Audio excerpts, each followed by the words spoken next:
ഇങ്ങനെയാണ് നിങ്ങൾ ചർച്ച നടത്താൻ ഉദ്ദേശിക്കുന്നതെന്ന് അറിഞ്ഞിരുന്നെങ്കിൽ ഞാൻ വരില്ലായിരുന്നു. പ്രിയ നിക്ക്. എന്താ കർണാടക സാർ ഇത്? നിങ്ങളെപ്പോലെ അനുഭവമുള്ള ഒരാള് പക്വതയുടെ കാര്യങ്ങൾ കൈകാര്യം ചെയ്യുന്ന ഞാൻ വിചാരിച്ചു. ഇതിപ്പോ പ്രിയനെ അപമാനിക്കുന്ന പോലെ ആയിപ്പോയി. പ്രിയ, കർണാടക സാറ് പറഞ്ഞ രീതി ശരിയായില്ല. പക്ഷേ പറഞ്ഞ കാര്യമുള്ളതാണെന്ന് ഞങ്ങൾക്കും അറിയാം. ഇതെല്ലാം ചെയ്യുന്നത് പാറുവിന് വേണ്ടി തന്നെയാണ്. ഇതുകൊണ്ട് തൊഴിലാളികളുടെ ഇടയിൽ കുറച്ച് നല്ല പേരും ഞങ്ങളുടെ ഇടയിൽ ചീത്തപ്പേരും ഉണ്ടാവുന്നല്ലാണ്ട് നിനക്കെന്ത് ഗുണമുള്ളത്? നിങ്ങൾ എന്താ പറയാൻ ഉദ്ദേശിക്കുന്നതെന്ന് വളച്ചൊടിക്കാതെ പറ. നീ ഭയങ്കര ഷാർപ്പാണ്. I like it. പാറുവിന്റെ ചേച്ചിയുടെ കല്യാണത്തിന് ക്യാഷ് വേണമെന്നുള്ളത് സത്യമല്ലേ? അതെ.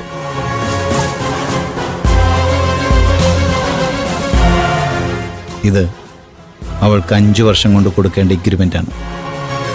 ഇത് പാർവതിക്ക് കൊടുത്ത അവളുടെ പ്രശ്നം തീരും. പകരം കമ്പനിയിലെ ഈ സമരം നീ ഒത്തുതീർപ്പാക്കി തന്നാൽ മാത്രം മതി. തൊഴിലാളികളുടെ മുമ്പിൽ നീ നല്ലവനായിക്കോളൂ, ഞങ്ങൾ മോശക്കാരായിക്കോളാം. ഓക്കെ ആണോ?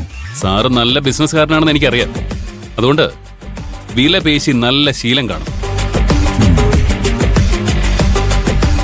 അത് എന്റെ അടുത്ത് നടക്കില്ല. ഞാൻ അങ്ങനെ ഒരാളുമല്ല.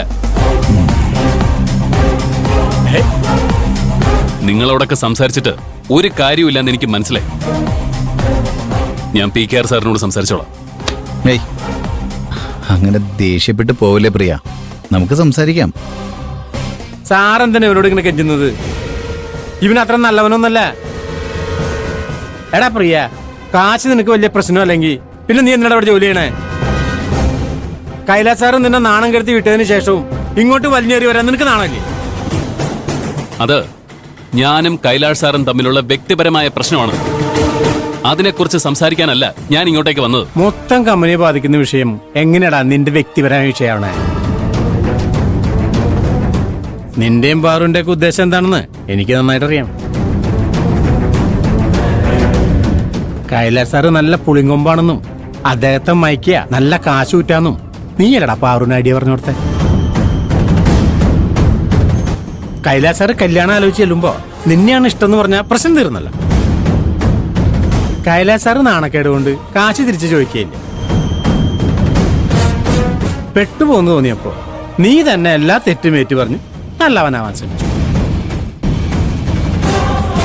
നീ കൈലാസ് സാറിനെ പറ്റിച്ച പോലെ ഞങ്ങളെ പറ്റിക്കാൻ നോക്കണ്ട. കാശിനു വേണ്ടി നീ എന്ത് വൃത്തിയായിട്ട കളിയും കളിക്കുന്ന എനിക്കറിയാം.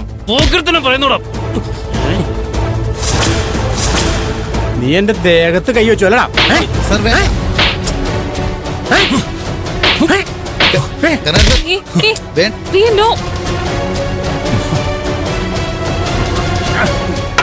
എന്റെ ദേഹത്ത് കൈ വെക്കണ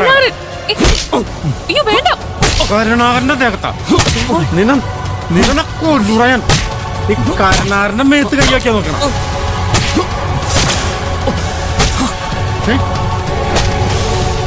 നീ തല്ലൊന്നും ഇവന്റെ രോമത്തിൽ പോലും ഏൽക്കുന്നില്ല.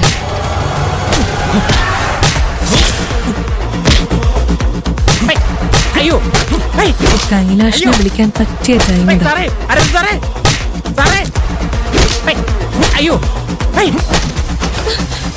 കൈലാഷ്, കൈലാഷ്, എന്താ അവിടെ ടെറസില്?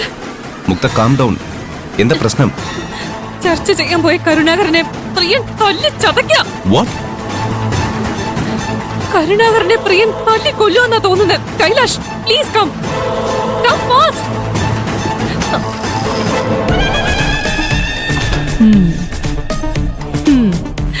വേഗം ഓടിച്ചല്ലേ. അവിടെ എല്ലാം ഞങ്ങൾ പ്ലാൻ ചെയ്ത പ്രകാരം അരവിന്ദ് സെറ്റ് ചെയ്ത് വെച്ച് കാണും.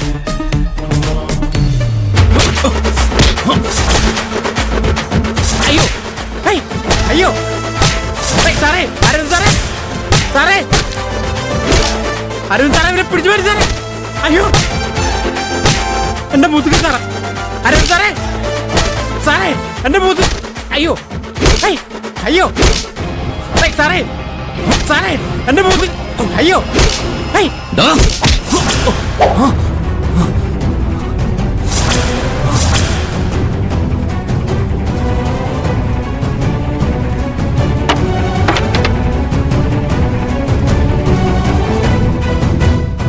കൈലാഷ് സാർ,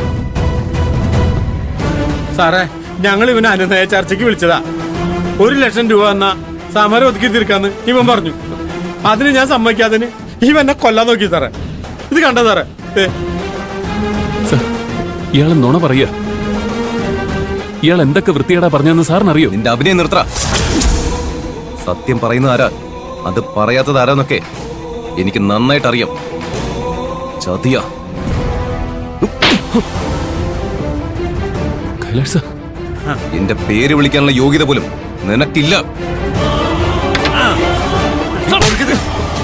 കൊല്ലു സാറേ അവനെ. കൊല്ലു സാറേ. പറയുന്നൊന്ന് കേൾക്കണം സാർ. സാർ, സാർ, നീ ഒന്നും പറയണ്ട. സാർ, കൊടുക്ക് സാർ ഞാനൊന്ന് അവനെ. പറഞ്ഞോട്ടെ.